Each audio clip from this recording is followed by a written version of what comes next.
I wanted to quickly draw your attention to a change I've noticed in SAP Enable Now in simulation editing. I think this happened in the last official release, maybe, which according to my version is December 2025.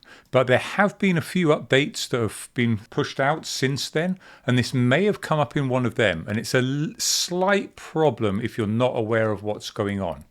So let me show you what's happening now.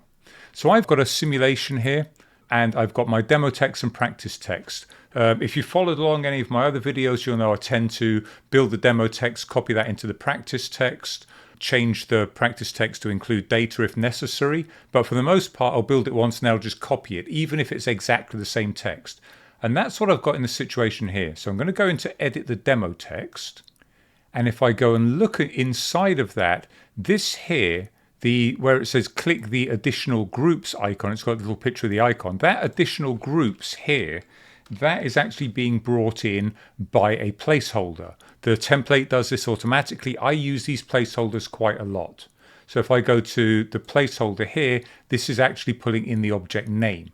And I know that because if I go into the source and look at that, ignoring the span, which is my formatting, my character formatting, I can see that I've got this $hash, open curly brackets, field name, close curly brackets. That is the object name, and this one here is the icon that's being pulled in. So these things are being pulled in automatically. I like that happening. I always use those built-in placeholders where I can. So now typically what I do is I copy all of this text, and then I'll go and paste it into the practice text. So basically paste that in. Notice I'm using paste, not paste as plain text. Paste. So that brings it in, and it's exactly like it was. I've got my name in here, which is taken from the placeholder, and I've got my little image here. However, this text is not being taken from the placeholder. It's inserting the placeholder text, or what it resolves to, and it's formatting it correctly. But if I go and look at the source here, you can see it's got hard-coded additional groups where it used to have that placeholder code. And the problem with that is, if this object name changes here, because it's using placeholders, it should update everything automatically. Say that we go from calling this additional groups, we change our standards or whatever, and we decide we're really going to call it the more options drop down. So I'll change this to more options, which should automatically change it everywhere where that placeholder is used. And it does change it in here. That's my original. But this is the problem. It is not changing it where I pasted that other text into here, because this again is no longer using a placeholder. It's actually pasted in the actual object name and not its placeholder, or not the placeholder variable, which is very curious because it absolutely does that okay with the icon. That works correctly, but for some reason it absolutely doesn't with this. And I don't know why. I don't know why they broke it. They're probably never going to fix it because SAP Enable Now is not seeing any further development, but it's happened. So you need to be aware of that. Basically, to fix it, all you need to do is highlight that text again and then go to my insert placeholder and select object name. It's now got it correct in there because it's now using this placeholder, which is what I want. Okay, so that's the problem. That's what to watch out for. Now, while we're here, I'll show you another thing which exasperates me every time I see authors doing it. All the way down to here, I've got an explanation bubble here. And this is mentioning this particular overall blocking status, which is this field here.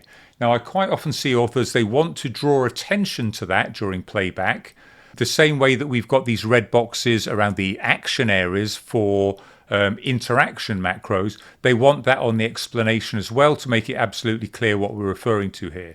So what they'll do is they'll go to Insert, Page Macro, Highlight. And that highlight, they will drag around whatever area they want to highlight in here, and it should actually be in red to match.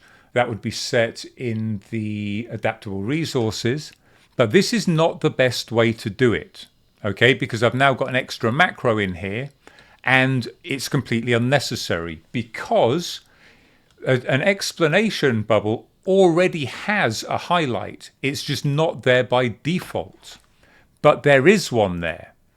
So if I go back to select just this one, I want to have a highlight associated with this particular explanation bubble.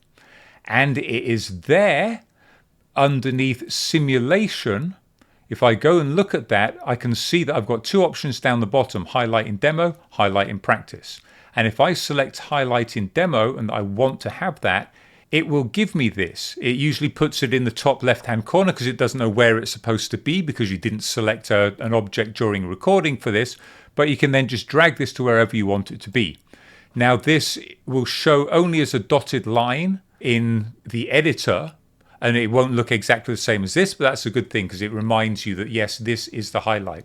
But this is the setting you need to do that. Now, why is this a better option than going to insert page macro highlight? One, you've got one less macro to worry about. And two, these page macros will be displayed from this point through, or to the point where you insert it, it'll be displayed for the rest of that step. And if I happen to have 3 macros in here, and then I've got my highlight as the first one above all of that, it will display that highlight while all 3 of these other macros are being displayed, which isn't what I want. I want it to be displayed only when the associated bubble is being displayed. So anyway, if you are a budding author, watch out for this setting. It's much better than just going and inserting a highlight macro as well. Okay, hope you enjoyed that. Thanks for watching.